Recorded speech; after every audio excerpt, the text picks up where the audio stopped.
about the idea of someone becoming completely detached from society, someone becoming completely detached from having to deal with the mundanity of life.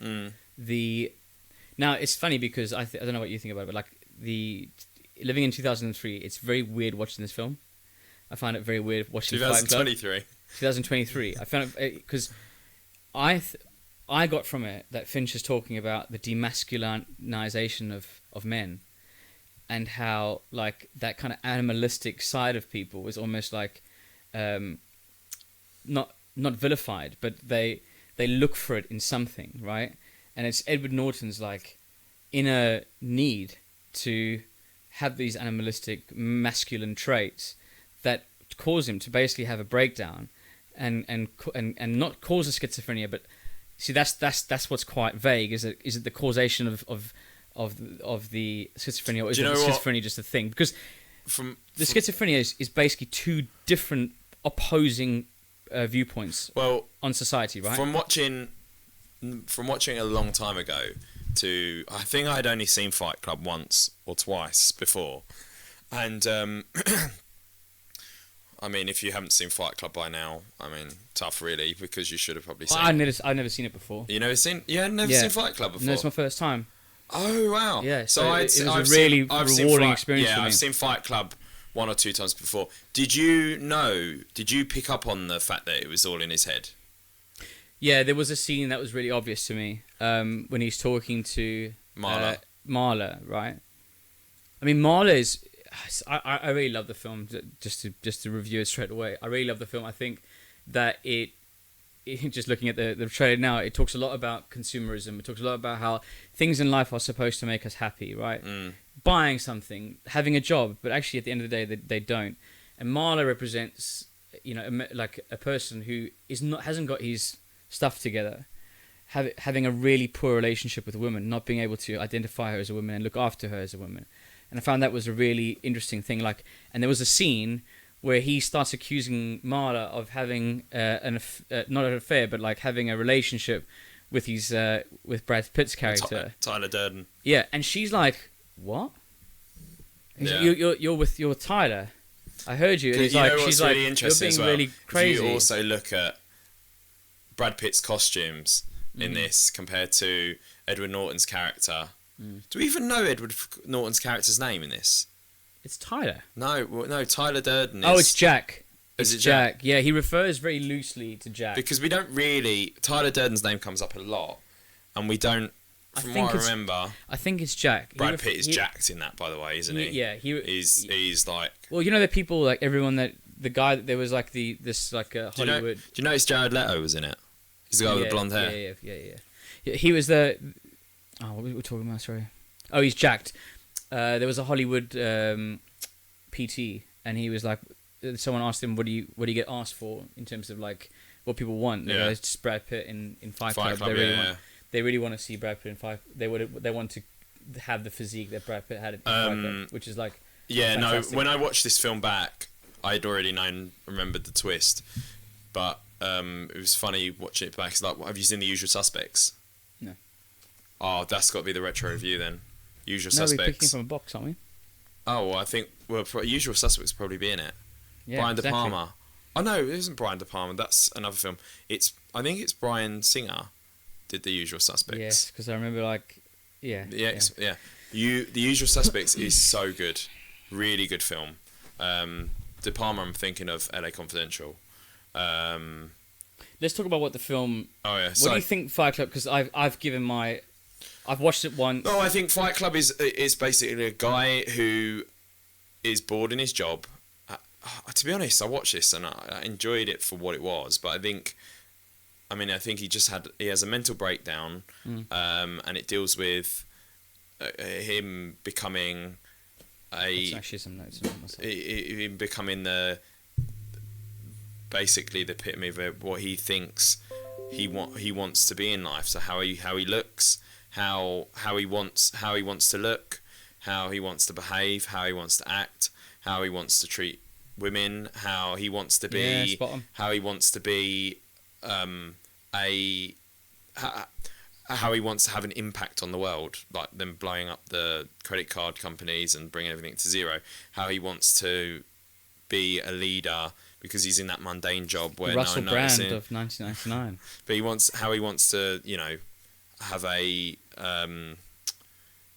purpose and have a purpose in life. Like, the whole part with the terrorism, I think, with them blowing up stuff is I don't really get that part, why they were so obsessed with doing that.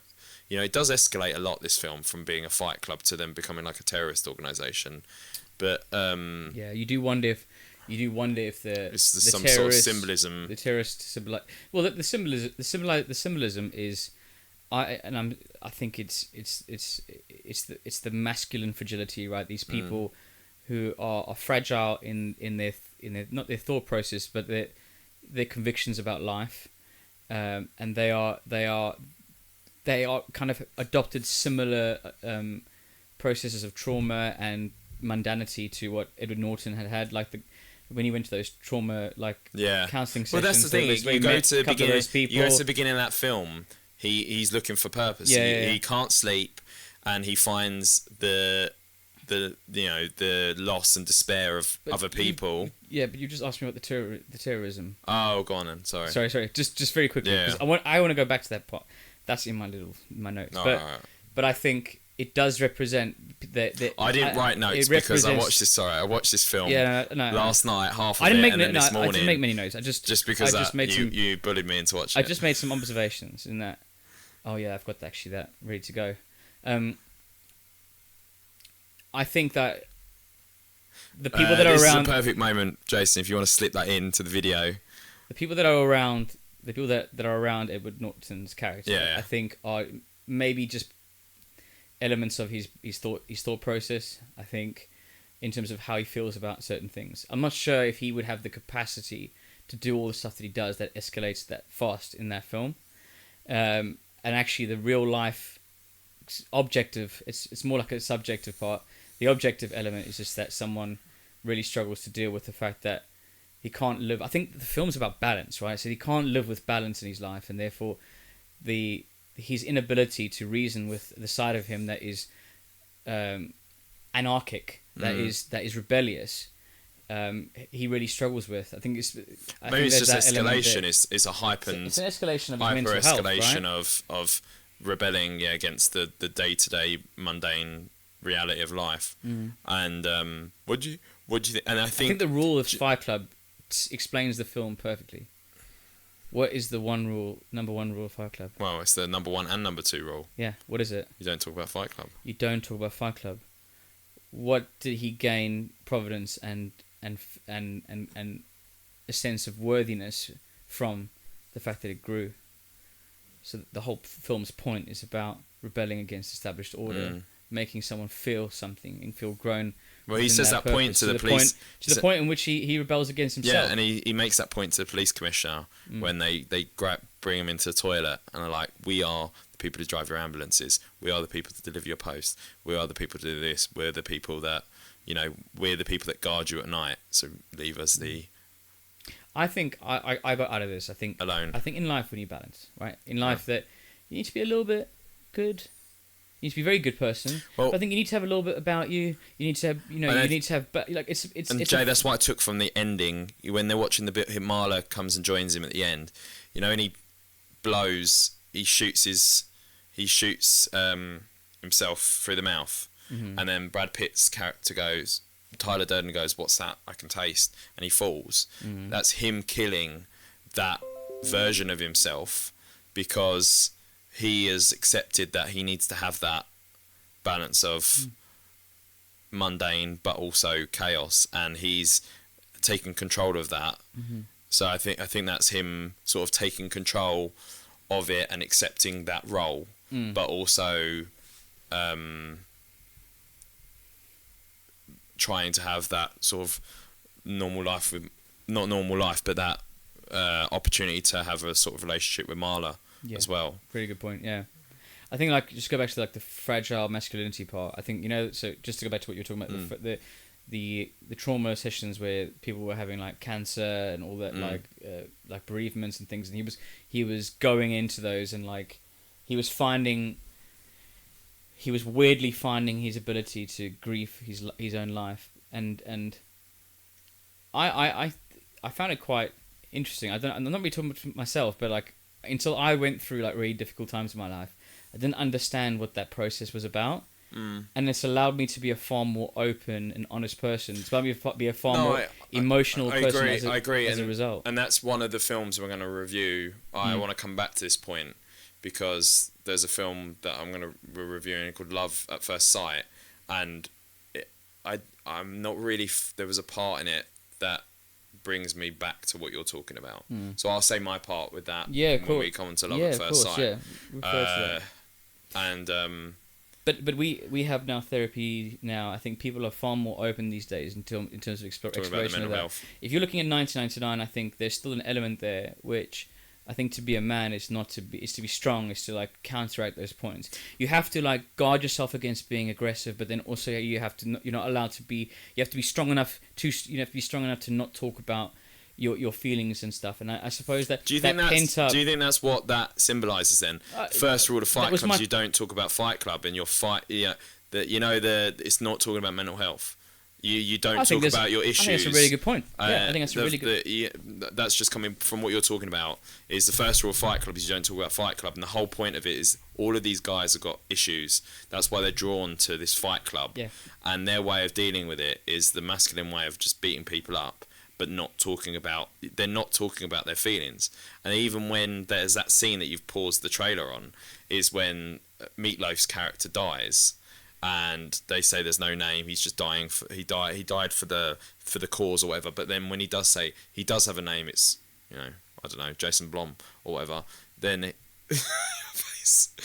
stop saying my full name in this podcast. Anyway, so all right, I don't. Yeah, no, Richie Jones. We've done it now. It's not going to make a difference. It's Richie Jones or something. Yeah. They're going every time it becomes like a Richie Jones died for the cause. Richie Jones. Oh, it was like Richie Jones has a name, and that is this man died for a cause or whatever. So I think that was the turning point in which Edward Norton started turning against Tyler. Yeah. Was that they weren't doing it for personal reasons, for why they wanted to go against the established order and they were just being anarchic for anarchic purposes, and tribalism started to set in, and it was like this whole kind of us versus the world, but they didn't actually know why they were doing it. No. And they weren't like individualizing themselves. There's no sanity in it. It's just makes it, and I think that's where Edward Norton, that scene, he's like, what is going on? And that's where, like, this is crazy. And I think probably that's where it comes down to the end, is like him taking control. He has this whole group that he's in charge of, this whole terrorist organisation, basically. He's in... Will we get banned for saying stuff like terrorism and stuff on this podcast? Probably not.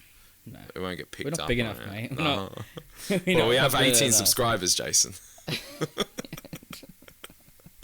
Fresh, new, just found us off the boat, not me forcing them to press subscribe. I found some interesting. I do love David Fincher as a director. I think he's made some fantastic films like Seven. What's in the box? Have you seen Seven? Yeah, I love Seven. Yeah. What's in the box? You did really well there. You didn't go into the mic. What's in the box? Although it's petering on red, it's like cheers, there's a part at the start and also, where Marlon. Brad Pitt is in a lot of his films actually. Benjamin Button. That's he's like it's big like a shout here. It's Brad like a DiCaprio and Brad Pitt. Scorsese. Is astonishingly good. Oh, he's brilliant. Oh, he's so captivating. The charisma of him in this is unreal. Because he's just a representation of Edward Norton's personality. Yeah. He's just of one part of it, and he's so consistent with that. And he's so consistent with that. Yeah. He's everything that Edward Norton wants to and wants to not be in the same breath. But anyway, just to go back to when he meets Marla, because Marla does the same thing. She finds solace in trauma. She's a rebel in herself. She's troubled in herself, and she herself is a really interesting character, because I find that, again, if you're looking at women, it's like it shows the loyalty of women, in that she has her own stuff going on, clearly, by the fact that she's experienced, and it's very clever that Fincher does this, is that she's obviously having the same issues that Edward Norton is, but she's the one that's strong and that stays with Edward Norton right throughout the film, and is loyal to him right until the end. Even when Tyler's like put a hit out on her, basically.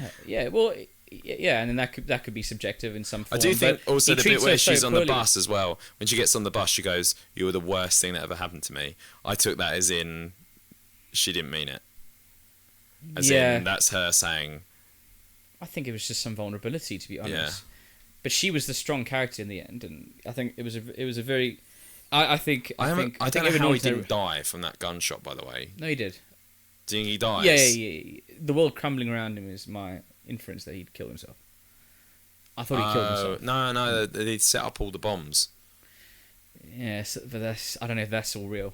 Do you think so? Yeah, I think it's the ticket. Like I said, it's his little army, the bombs, all that kind of stuff is like almost like the internal conflicts that he was having in his head throughout that purpose. So do you think all these I think the more the film went on, the more subjective and more internal the battle became with him. Do you think some of the stuff that happened didn't happen? Then. I think it's a very dark ending. I think he was overcome by his inability to understand who he was and what he was becoming. And you think he just killed himself? Yeah. He talks about because he talked about his he talked about his mother and father, like the fact that he didn't have a very good upbringing, like his father left him and stuff like that. So like he didn't really feel like he knew how to be a man.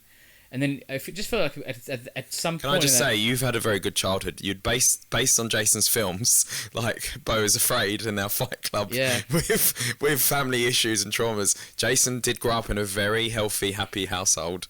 I just don't want you to think that Jason is living some crisis of childhood trauma through these films. So just that's a disclaimer. Jason is a very happy... I've just watched... from a very happy, loving family. I am. So Jason's parents, it's Stop not him talking to the microphone. This is not him being passive aggressive towards you or reliving any trauma or anything I'm saying. I'm just talking about the film. No, I like learning about like family relationships and stuff that. I agree. Like I'm not like referring it to my own relationships, and we're both very lucky in that respect. But it is interesting how like nurture plays such a big part in like people's lives, and how film directors do explore that.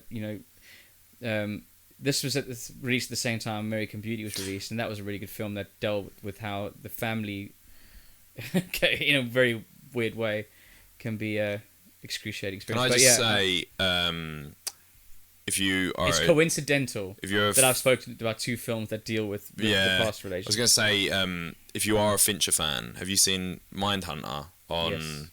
Love that on Netflix. Yes. It's a shame it stopped after 2 seasons. That is a definite recommendation for me. If anyone is a Fincher fan, definitely watch Mindhunter on Netflix. But anyway, so I think it's a very captivating movie that is, you just don't know. If I was watching it for the first time, it's a film that will keep you hooked from beginning to end, because you just don't really know what's happening. It just escalates. I love the fact that it breaks the fourth wall. It breaks the fourth wall a lot of times. There's a lot of dark humour in it, and that's why I think that this is all coming from his perspective. Yeah, I think there's a lot of dark humour and it's like a Chekhov's gun, which saying Chekhov's gun to sound like you're. You didn't know what it was before I said it. Anyway, the fact that... He said Chekhov's gun in every single film he's reviewed. No, like 3 podcast episodes maybe. The splicing of the film, where he's putting in an X-rated image in when he splices the movies, and then he, right at the end of the film, when the film ends, it splices to an X-rated image. Did you notice that? Yes. And but also where he's talking to, when they're talking to the actual film audience, and he's saying, oh, when a film reel needs to be changed, you'll see this little circle up at the top, and then later on in the film, the film reel shakes when Brad Pitt talks to the camera. So there's a lot of sort of letting the audience in on. Let's talk about the why. So that's the interesting one. Like why do we have Brad Pitt's character talk about that bit when it's actually Edward Norton? Because it shows his descent into. But what is that? Because he's talking. Is that a memory? No, I think he's what part? The fact that he worked in a. Oh, possibly. I mean, he could maybe Brad Pitt makes a point. He goes, "No, you work a second job. You work." He mentions that later in the film when he's actually talking to him. He says that you have a second job. So I think he works in a cinema as his night job because he can't sleep. But obviously because he's got insomnia, probably doesn't remember it.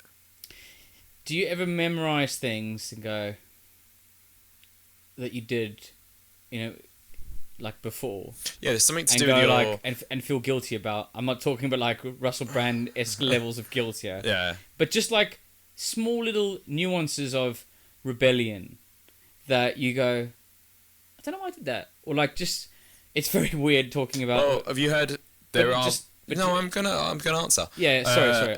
I thought you were gonna not answer like, the people question. have that thought sometimes, like when you're driving along in the car, what would happen if I opened the door? You ever had that thought? No, I'm not talking about times where you thought you wanted to off yourself. I'm not offering myself. It's just like you have that urge to just open the door and see what happens. I don't know, when you're driving in a car. You never had that? You have, or you haven't? I'm trying to find an example to give you because you're not answering my question. No, I understand. Yeah, I think. So I had one where,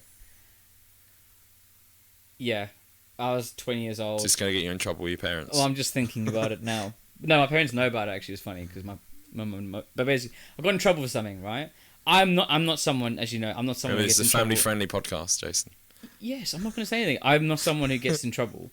Very often. I'm quite like squeaky clean. I don't like to get in trouble. Care what people think about me, and so the odd time when I've done something naughty or like I've got not in trouble, but like or when something's happened. For example, even when it's not something I've done wrong.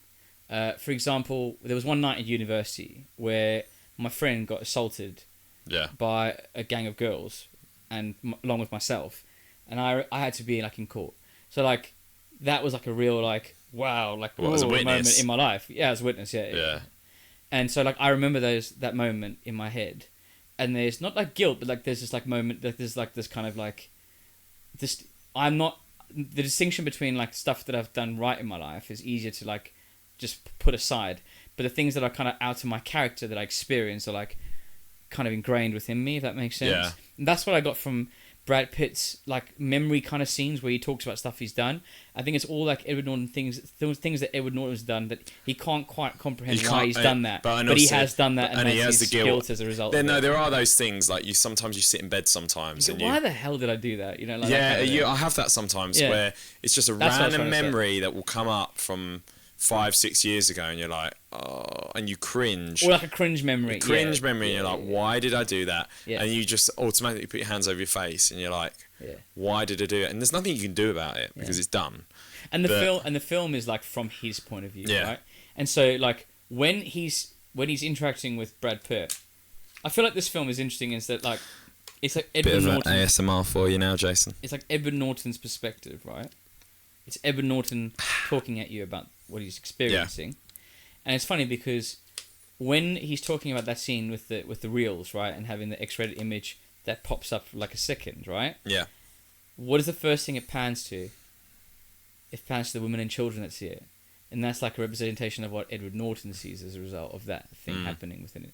But then Brad Pitt represents like the kind of the opposite, the lack of care about it, thinking it's funny. Yeah, just thought that was quite an interesting point of view of it. And the fourth wall element kind of compounds that element of we're being told a story by a narrator that's maybe unreliable in terms of the objective nature of what's going on. But the themes and the message behind it is very strong as a result of it, I think. I do find there were scenes when he's obviously in the room with Tyler Durden and having a conversation with the people in the group, and I did wonder how no one... Okay, so this is something that I noticed. So I did a Leonardo DiCaprio I did one of those, right? I did one of those, and I'm gonna clip in that scene actually from that we did. Once Upon a Time in Hollywood. For the Fight Club. I'll just put it in. Yeah. Anyway, sorry, I actually haven't stopped the podcast at all to do the editing of it. Anyway, I did that. Yeah. Why did I do that? Because we were saying, sorry, you know, his group of people. At what point do they realise this one person, okay, yes. or he's going, he's so schizophrenic? Brilliant. So I first said to Alex, I went, when that scene happened in the kitchen, I went, oh gosh, it's him. She went, no, it's not. That's ridiculous. I said, no, it is him. It is him. Because I've never seen them in the same room together. Okay, hang on. I know you can say that they are. So she said, oh, yeah, that's an interesting point of view. Mm. The next scene, they're in the same room together. I went, oh, but there's something that Finch is doing here that is going to hint at this. They don't interact with each other when someone else is in the same frame. Ever. Okay. And even when they do interact, when someone else is in the same setting, the frame is only those two speaking to each other. Yeah. Think about it. They give each other looks, but that's. Well, he goes back. They don't have a conversation. He goes back to the shots, doesn't he? When he has that realization, he goes back to all the shots from the. They never have a conversation with each other. There's always like someone. Brad Pitt's walking out the room, then he's walking out. Yeah, because he makes the point of saying Tyler's room's always closed, and all of that, all of those sort of things. So there are hints. So what would you give this after watching it freshly from a fresh take?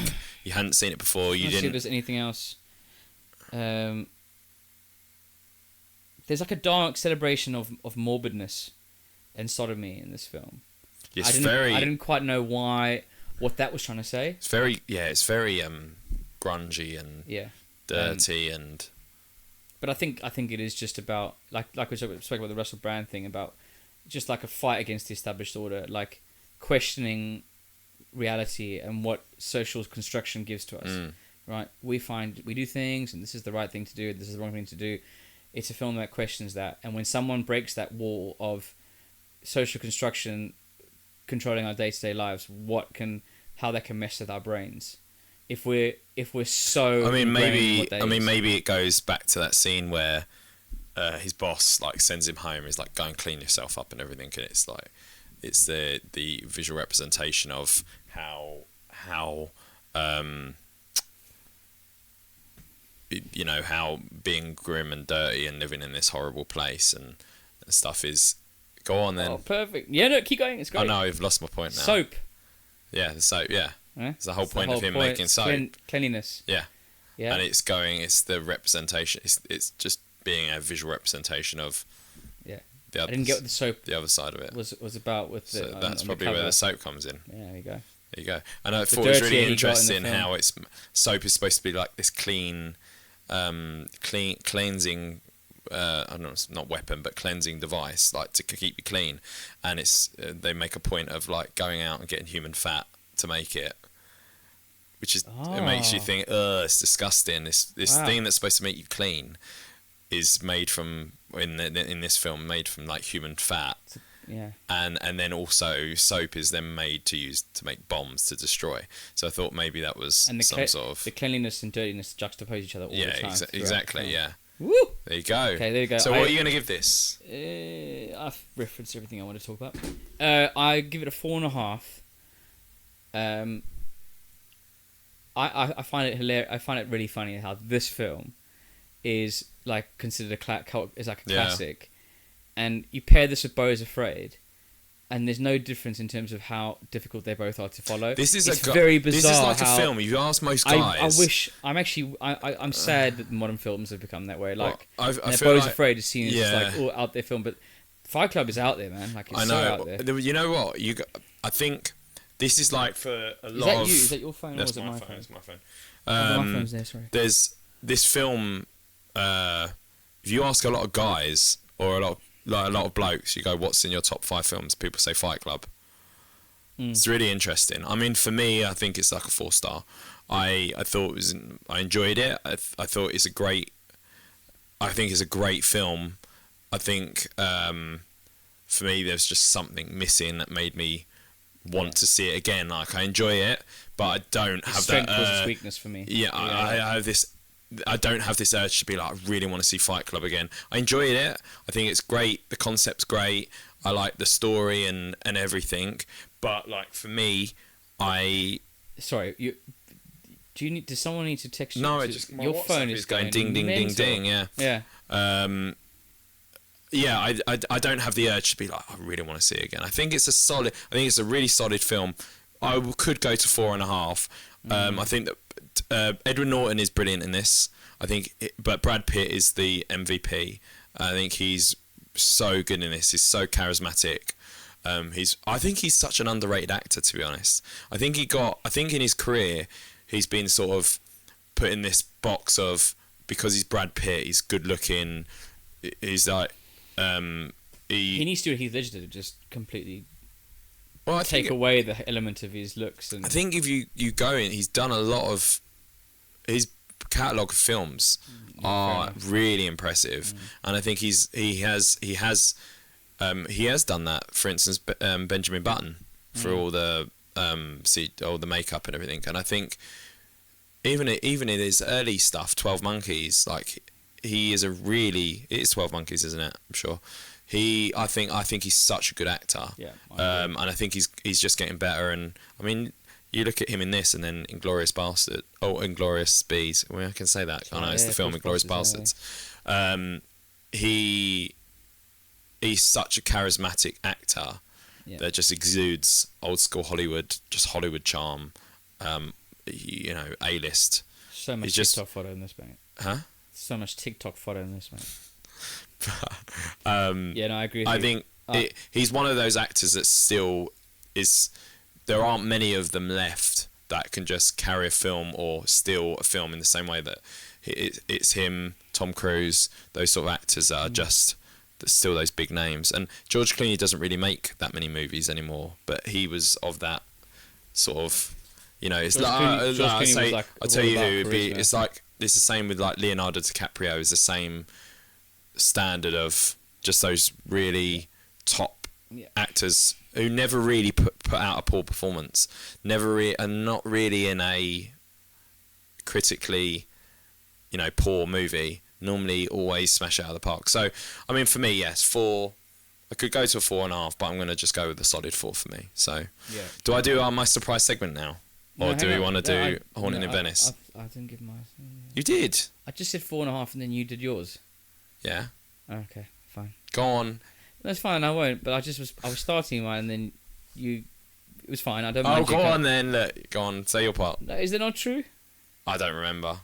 If I'm being honest, we can watch the podcast back. I don't have to give my conclusion. That's fine. I thought you did it absolutely during the review, but go on. That was just more me exploring the film. No, 4.5. The reason why I just wanted to give you a reason. Okay, go on. I thought give me a reason. My reason. Oh, Jason. I think the vagueness of the objectivity versus subjectivity is like a real plus for me in films, but I think it can be a weakness as well, in that like it doesn't really give you the answers, which is weird that people like are putting it in their top 5. It's not like a film that I think I put like in my top 5 for that exact reason. However, like you said, the performances. I don't have to talk about Brad Pitt because I feel the exact same. Edward Norton. I think special mention to Helen Bonham Carter. She's phenomenal in the film as well. I like the style. It's very energetic in terms of its film style. It's very 90s. This opening. It reminded me very much of Gone in 60 Seconds. That sort of visual, that sort of 90s tint over that seemed to be all around like 98 and 99.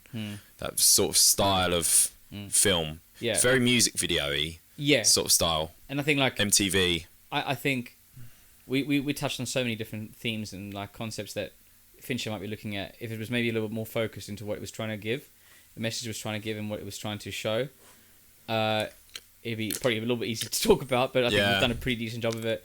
But in the same way, it creates a decent conversation surrounding it. So it's definitely a 4.5 for me. It's nearly definitely. I think it is a film. I think it is a film you have to go and see. You do have to watch. Like I think it's a cult classic, and I would definitely recommend watching it. But I think it's one of those films you'll probably watch. It's very dark. For me. It's very dark. It's not dark in the way I thought it'd be. Like I thought it'd be like a fighting film. No. which just completely subverted my expectations of what I was expected to see. Like Alex thought it was like going to be a boxing film, but it was genuinely a fight within, an internal fight. It's as if it was made by A24 in the 90s. It absolutely could have been made by A24 with not the universal appeal, because the 2023 viewer doesn't really like these kinds of films anymore. No.